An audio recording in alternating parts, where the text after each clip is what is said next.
Hello friends, welcome to another video. मैं doctor Yogendra Rai, consulting proctologist and director of Rai piles hospital. आज हम बात करेंगे इंटरनल और एक्सटर्नल पाइल्स में डिफरेंस क्या होता है। पहले पाइल्स क्या होता है उसके बारे में डिस्कशन करेंगे। हमारे एनल रीजन में इंटरनल और एक्सटर्नल हेमोरोइडल प्लेक्सिस वेसल होते हैं। इंटरनल हेमोरोइडल प्लेक्सिस वेसल जो है ये नॉर्मल एनल कुशन होता है। इसका इतना महत्व रहता है कि ये इस जगह को एयर टाइट और वाटर टाइट बनाते हैं। अगर हम मोशन की जगह पे हमारा स्टूल वाटरी है तो भी यहाँ से ये वाटर टाइट की वजह से ये आपका बाहर नहीं आएगा जब तक इसको आप प्रेशर नहीं देंगे। लेकिन अगर रेगुलरली कॉन्स्टिपेशन है, आपको हार्ड स्टूल हो रहा है या मोशन को ज़्यादा देर बैठ रहे हैं और जोर दे रहे हैं तो इंटरनल हेमोरोइडल प्लेक्सिस आपके बड़े हो जाते हैं। अगर ये बड़े हो गए तो इसमें कंजेशन करने लगते हैं।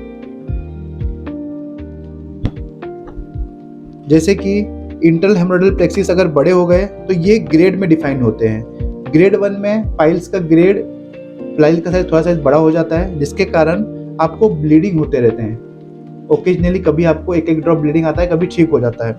ग्रेड 2 में देखिए ये मस्सा थोड़ा बाहर आ जाता है, इंटरनल पाइल्स ये बाहर आ जाता है और वापस अंदर चले जाता है। ग्रेड 3 में जब ये बाहर आता है तो हमको मैनुअली रिपोजिशन करना पड़ता है या दबाना पड़ता है जगह को, तब अंदर जाता है। और ग्रेड 4 में ये बाहर ही रहता है, आपको मैनुअली हाथ से रिपोजिशन करना रहता है। इसमें कंप्लेन क्या क्या होते हैं?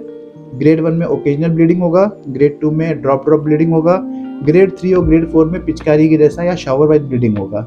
ये आपके इंटरनल पाइल्स ही हैं, एक्सटर्नल पाइल्स नहीं है। अगर ये ग्रेड 4 में बाहर आया तो भी इंटरनल कंपोनेंट आया हुआ है, इसको इंटरनल पाइल्स बोलते हैं। एक्सटर्नल पाइल्स क्या होता है? जो एक्सटर्नल हेमोरोइडल प्लेक्सिस है इसमें जो वेसल्स आपके ज़्यादा जोर देने की वजह से इस मसल्स में आपका ब्लड क्लॉट जमा हो जाता है, जिसको थ्रोम्बोटिक पाइल्स बोलते हैं। इसमें इंटरनल कंपोनेंट से कुछ लेना देना नहीं है, लेकिन इंटरनल कंपोनेंट में आपको ब्लीडिंग होता है और थ्रोम्बोटिक पाइल्स में आपको वहाँ पे एक सूजन आ जाती है और पेन रहता है, आपको डिस्कम्फर्ट ज़्यादा रहता है। एक्सटर्नल हेमोरॉइड्स में कभी कभी हम लोग को सेंटिनल टैग भी हो जाता है। वो टैग क्या होता है? जैसे कि इस मॉडल में आप देख पा रहे हैं, मोशन हार्ड होने के वजह से एक ओवल शेप का स्किन टियर हो जाता है एनल कैनाल में, जिसके कारण एक फिशर बेड तैयार हो जाता है और एक छोटा सा सेंटिनल पाइल आ जाता है। हम उसको भी पाइल समझते हैं, मतलब एक सेंटिनल टैग है, उसको भी नॉर्मल भाषा में एक्सटर्नल पाइल समझ लेते हैं, लेकिन वो फिशर से जुड़ा हुआ है। इसमें आपको पेन भी होगा लेकिन ब्लीडिंग ज़्यादा नहीं होगा, आपको ब्लड स्ट्रीक वाइज मोशन को लगे हुए आएंगे और इसमें जो है ये एक्सटर्नल कंपोनेंट पेनफुल रहेगा। थ्रोम्बोटिक पाइल्स में जो है एक्सटर्नल कंपोनेंट रहेगा लेकिन ये बाहर ही पेन करेगा, अंदर पेन नहीं करेगा। इस प्रकार इंटरनल पाइल्स में आपको ग्रेड बताए हमने। एक्सटर्नल पाइल्स में सेंटिनल पाइल होता है, थ्रोम्बोटिक पाइल्स होता है। इसमें डिफरेंस हम लोग जैसे कि पहचानना बहुत जरूरी है।